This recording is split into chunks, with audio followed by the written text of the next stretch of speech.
আমাদের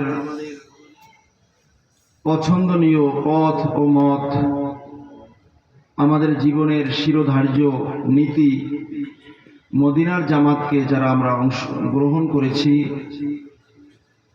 এই মদিনার জামাতের প্রতিষ্ঠাতা যিনি, তার বাড়িতে অর্থাৎ আমাদের ইমামের বাড়িতে আমরা উপস্থিত হতে পেরেছি। এই পৃথিবীতে প্রায় 300-র মতো তরিকা রয়েছে, 4-5টি প্রসিদ্ধ তরিকা। এই তরিকার ইমামদের বাড়িতে অনেকেরই যাওয়ার সৌভাগ্য হয় না। তো আমরা সরাসরি তরিকার ইমামের বাড়িতে অবস্থান করছি। এজন্য আমরা এখানে যারা এসেছি, বিশেষ করে আজকে জুমার রজনী, শাবানের অন্যতম রজনী, তো আমাদের উচিত হবে এই মাহফিলে যতক্ষণ পর্যন্ত আমরা অবস্থান করব ততক্ষণ পরিপূর্ণ আদব বজায় রাখা। আদব শুধুমাত্র একজনের সাথে নরম ভাষায় কথা বলা নয়, আদব শুধুমাত্র মাথা নিচু করে হাঁটার নাম নয়। যতক্ষণ আমরা এখানে অবস্থান করব, আমরা কেন এসেছি এই বিষয়টা মাথার মাঝে সবসময় জাগ্রত রাখতে হবে। যদি আমরা এই বিষয়টা সবসময় মাথার মাঝে, ব্রেনের মাঝে জাগ্রত রাখতে পারি, তাহলে কি হবে? আপনারা জানেন, এখানে আমার দাদুজান কেবলার নাম মোবারকের সূচনাতে লেখা আছে আল গাউস। আল গাউস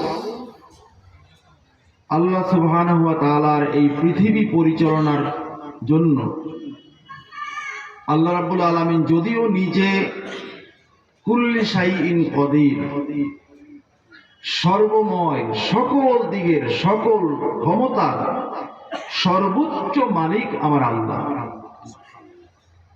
আল্লাহ যেটা ইচ্ছা করেন, আল্লাহ তাআলা কোন বললেই সেটা হয়ে যায়। তারপরেও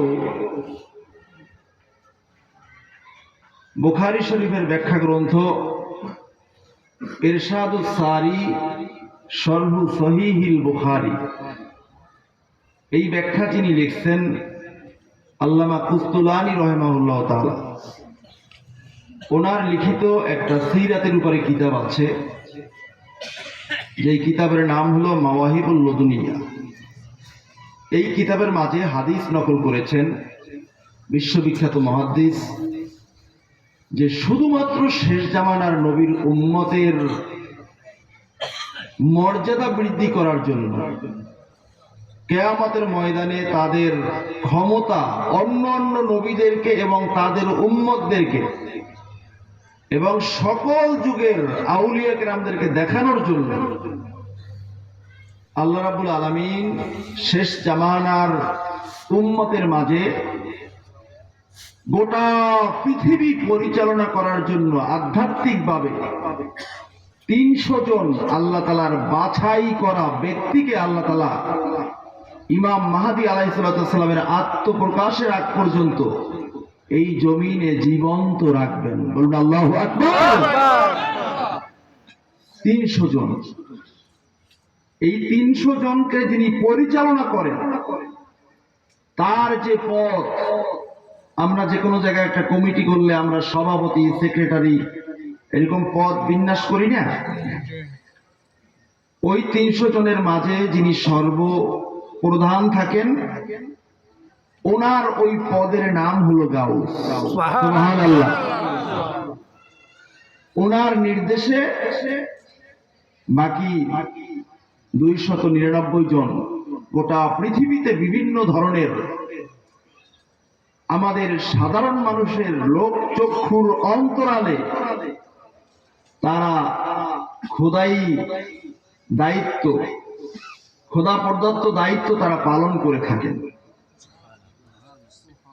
এবং এই হাদিসের ব্যাখ্যা এসছে, যদি এই 300 জন না থাকতেন, গাউস, কুতুব, অলি, আবদাল যদি এই জমিনে না থাকতেন, শেষ জামানার উম্মতকে বিভিন্ন ধরনের বালা মুসিবত ফিতনা ফাসাদ এসে ঘেরাও করে ফেলত, এদেরকে ধ্বংস করে ফেলত। কিন্তু এটা হয় না এই কারণে ওই 300 জন মানুষ তারা চোখ খুলেও দেখে, চোখ বন্ধ করেও দেখে। তারা দেখতে পান কোন অপরাধের কারণে কোন এলাকার উপরে কি বিপদ আল্লাহ তাআলার পক্ষ থেকে নাজিল হচ্ছে। তখন তারা আল্লাহ রাব্বুল আলামিনের কাছে হাত উঁচু করে প্রয়োজনে সাজদায় গিয়ে তারা দোয়া করতে থাকেন। এবং এই দোয়ারও ক্লাসিফিকেশন আছে।